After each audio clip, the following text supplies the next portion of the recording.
Halo Sobat Receh, kalau ada yang belum nonton part 2-nya linknya ada di deskripsi. Lanjut, part 3. 7. Sunan Kalijaga, Raden Shahid.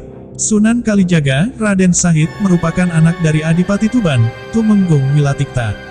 Ia dikenal sebagai budayawan dan seniman seni suara, seni ukir hingga seni busana. Ia juga menciptakan aneka cerita wayang yang bercorak keislaman. Dalam berdakwah, Sunan Kalijaga memperkenalkan bentuk wayang yang terbuat dari kulit kambing atau biasa dikenal sebagai wayang kulit. Sebab, pada masa itu wayang populer dilukis pada semacam kertas atau wayang beber. Dalam seni suara, ia menciptakan lagu Dandang Gula. Sebelum menjadi ulama, Sunan Kalijaga konon pengalaman hidup sebagai perampok atau begal. Bahkan, ia juga pernah merampok Sunan Bonang. Peristiwa tersebut diyakini terjadi saat Sunan Kalijaga masih berusia muda. Sunan Kalijaga juga dikenal kerap melakukan tindak kekerasan. Aksi perampokan yang dilakukan Sunan Kalijaga diketahui oleh ayahnya. Tumenggung Wilantika pun marah, malu dan merasa namanya tercoreng karena kelakuan buruk sang anak. Ia lantas mengusir Sunan Kalijaga dari rumah mereka. Padahal, yang sebenarnya terjadi adalah Sunan Kalijaga membongkar gudang kadipaten untuk membagikan bahan makanan kepada orang-orang yang membutuhkan.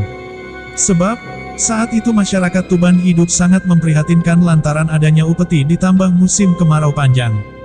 Kendati sudah diusir dari Tuban, Sunan Kalijaga tidak berhenti melakukan aksi pembegalan. Ia bahkan merampok orang-orang kaya di Kadipaten Tuban. Mengetahui hal itu, ayahnya tentu semakin marah. Sunan Kalijaga kembali diusir. Kali ini ia disuruh angkat kaki dari wilayah Kadipaten Tuban. Keluar dari daerah Tuban, Sunan Kalijaga masih juga tidak menghentikan aksi perampokan itu. Bahkan, ia sampai tega meminta harta seorang yang sepuh. Saat itu, Sunan Kalijaga bertemu dengan seseorang di hutan Jatiwangi. Ternyata, orang tua tersebut diketahui sebagai Sunan Bonang. Raden Shahid alias Sunan Kalijaga tidak mengenal orang tua tersebut. Karena masih memiliki jiwa begal, ia berniat untuk membegal Sunan Bonang. Bahkan, Sunan Kalijaga berhasil melumpuhkan Sunan Bonang. Ia pun meminta Sunan Bonang menyerahkan barang bawaannya. Tanpa disangka, Sunan Bonang menolak permintaan itu. Kemudian, Sunan Kalijaga pun menjelaskan alasannya membegal adalah untuk membantu orang miskin. Dalam cerita versi lainnya, Sunan Kalijaga meminta maaf dan bertobat lantaran Sunan Bonang menasihatinya dan menunjukkan kesaktiannya, yaitu mengubah buah pohon aren menjadi emas. Pertemuan tersebut membuat Sunan Kalijaga bertobat dan langsung memohon agar diperbolehkan menjadi muridnya. Sunan Bonang tentu saja menerima permintaan tersebut.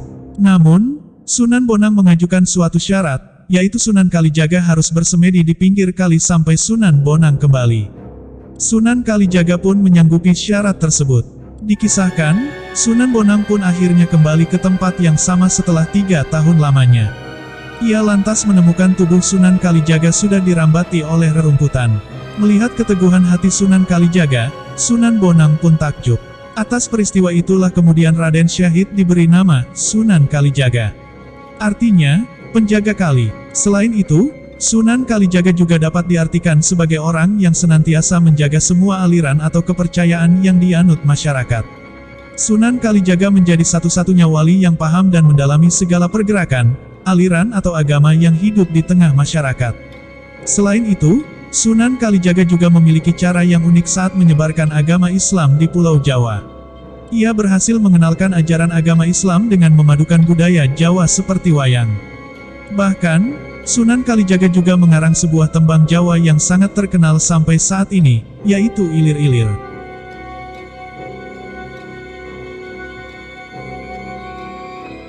Tunggu di part-part selanjutnya. Terima kasih telah menonton video ini. Kalau ada yang kurang di dalam cerita video, mohon tambahkan di dalam komentar. Sampai jumpa lagi di video selanjutnya. Like I can do something